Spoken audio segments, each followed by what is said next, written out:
This video is brought to you by Skillshare.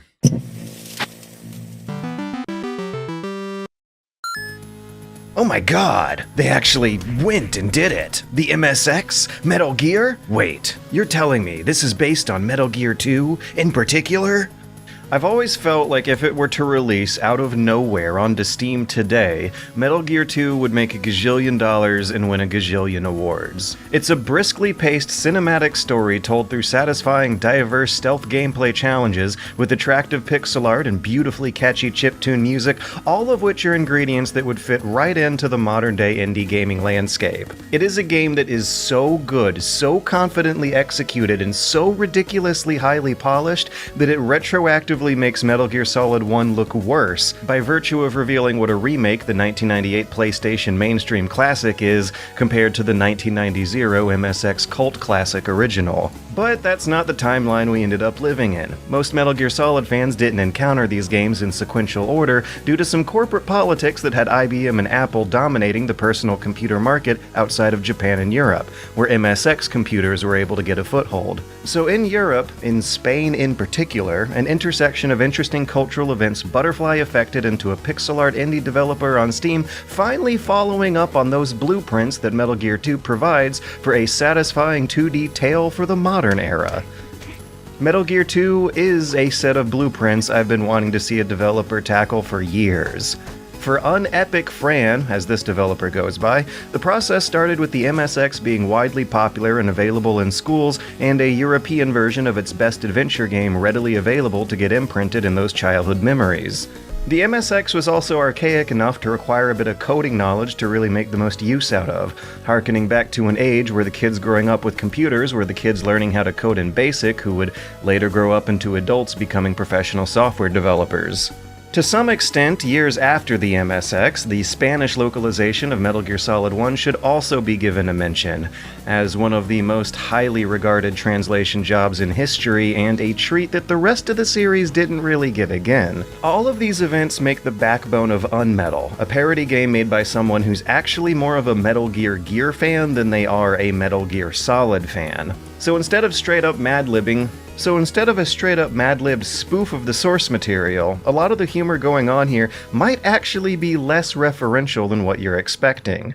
You sure have a game that looks and feels and plays like Metal Gear 2 for the MSX, but when it comes to spoofing the beloved voice-acted 3D silliness of Metal Gear Solid for the PSX, all you're really gonna hear is upstart voice actor Andrew Miller sounding like he's almost hurting himself doing this dollar store squalid snake voice for the entire 8 to 10 hour adventure. Why did you break the toilet? Why not grab the paper like a normal person? You know how prison is. It's kill or be killed. And I wasn't going to be killed by some dirty toilet. Instead of Solid Snake, you play as Jesse Fox, a roughneck MacGyver type who's been imprisoned in a high-tech secret military base for a crime he didn't commit. Unlike Snake, though, he's a civilian, not a soldier, and kinda owing to the preachiness of the source material is a gag that actually mixes up familiar stealth gameplay archetypes with a unique twist. Although the game's gonna give you the standard arsenal of guns, grenades, and bombs, Jesse Fox does not have the desensitization to violence to kill any of his enemies. If you use a lethal weapon on a guard in a fight, you have to eventually come back later and give them first aid, which is something I could totally imagine the real Metal Gear games doing for an interesting challenge run.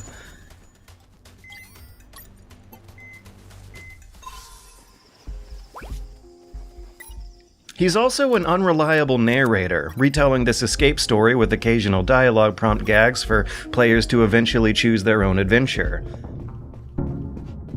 In the next corridor, I ran into 250 sheep.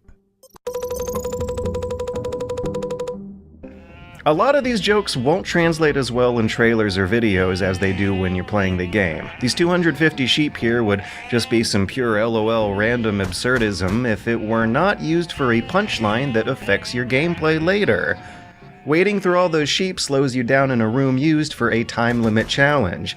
Optionally, you can pick guards or heat-seeking cameras instead, so there's a bit of tailoring it to your own playstyle.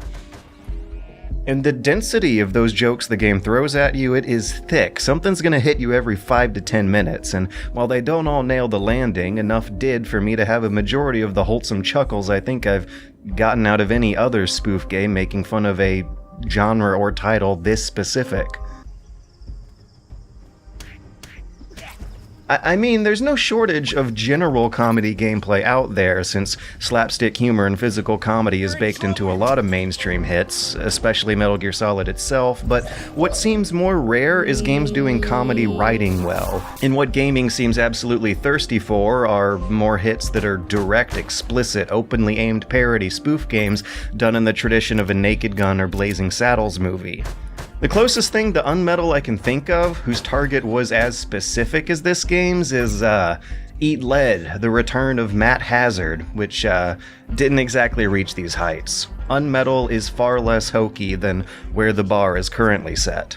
But while I might have sounded fairly positive on UnMetal so far, I worry that this might really only appeal to the hardcore Metal Gear fans out there, and few else. Although the humor is casting a wider net than the theming may suggest, it does end up falling victim to Kojima's own big writing problem in the real Metal Gear Solid games. Something it could have lampooned, but ends up unflatteringly imitating. There's too much redundancy, too much exposition, too much repeating. In other words, it falls prey to a Shakespearean plot. There's too many long-winded tutorials explaining gameplay and gadgets you've probably already learned. I mentioned how some kind of joke will hit you every 5 to 10 minutes, and that's because the game stops for these long conversations every 5 to 10 minutes. And a lot of that humor is pretty front-loaded. Early on, you may be giggling about Fox stopping to talk on the radio for a couple minutes about the dangers of getting mauled by guard dogs while he's simultaneously getting mauled by guard dogs, but hours later, you'll see the game stop in its tracks to explain how security cameras work, without a joke attached to the explanation. You can kind of tell that English isn't the developer's first language here by how the humor doesn't try to make jokes based on wordplay, or how the writing doesn't exactly smoothly flow with any kind of lyrical grace. The developer vetted much of it through the translators to let them do their own thing along the way, but somehow what also happened is a glaring dependency on characters dropping F-bombs for effect rather than for humor. All the profanity and inanity to so much dialogue reveals a tad bit of soullessness here. The comedy isn't going to be getting your guard down for any big emotional gut punches of sincerity and humanity that you get from the all-time greatest video game comedies like Portal and Undertale. But sure, that's not really UnMetal's style. It's not interested in juggling the laughing and crying masks at the same time. Things stay sarcastic and cynical the whole way through, but the lack of there being something deeper is one of the reasons why I worry it'll eventually fade from memory faster than the competition. I hate to dock points off for stuff like that, but for a game whose primary selling point is the comedy writing, and whose source material is such a juicy target for exploitation, the writing still could have been better. Which also brings to light the thought that the gameplay is playing second fiddle to the writing here. Just like in Metal Gear 2, it's a briskly paced narrative told through satisfying diverse stealth gameplay challenges, but those challenges often devolve into trial and error puzzles that instantly kill you for getting a solution wrong or for veering just inches away from the intended routes. Make one mistake, or get too creative, or try to hide in the wrong spot during an alert phase, and you'll end up repeating the previous 30 seconds over and over again all night long. One trick that I feel totally would have worked in a real Metal Gear game is tossing coins on the ground to clear a minefield. That just gets you blown up in this one. But hey, you can still toss coins on the ground. The stealth system is surprisingly robust. It ticks all those big boxes I'm looking for here, like distraction items, hideable bodies, guards with all sorts of different states of alertness or inertness, but there's one big missing piece, something to do once you've been spotted. Metal Gear lets you crawl underneath scenery to hide until the guards cool down, but this game offers no such luxury. You basically have to run a few screens away to pick a corner, freeze, and pray no one walks into it to reset the alert timer all over again. The requirement to heal up guards you've hurt in the fight adds an interesting challenge of backtracking to do after a successful escape attempt, but there's an absurd abundance of guards it throws at you, and a scarcity of hiding spots baked into the level design that makes achieving a successful escape attempt an uncommon event in the first place. The game's challenges range from puzzles to timing platforming to one-on-one forced combat boss fights to even some verbal shouting matches, but even when we're in pure stealth mode, when we're going through the handful of levels where it's just you and a bunch of guards patrolling around in front of you, when it's doing the kind of stuff it should be the most polished and clean at doing, it can still feel like a trial and error grind because of how punishing one minor mistake will be. For hardcore Metal Gear fans, this may just feel like an unpolished one-man attempt at something you'll still ultimately know how to get through and appreciate nonetheless. But for a more generalized audience, I doubt that the patience is going to be there to put up with all of this game's tricks and traps. But one of the coolest things about this game even existing is that it proves we're at a point in gaming history where Mel Brooks-style parodies can be made, poking fun at particular genres and styles without having to stretch into hokey archetypes to find their comedy material. The bar for making a game like this has never been lower, and the time to make something like this has never been better. So hey, if you want to start somewhere to make something like this yourself, consider doing humor writing funny for the internet by Emmy award-winning writer Mike Locker from Skillshare. Skillshare has sponsored this video with a free 1-month trial for the first 1,000 subscribers who click the link in the description, so you can start exploring your creativity today.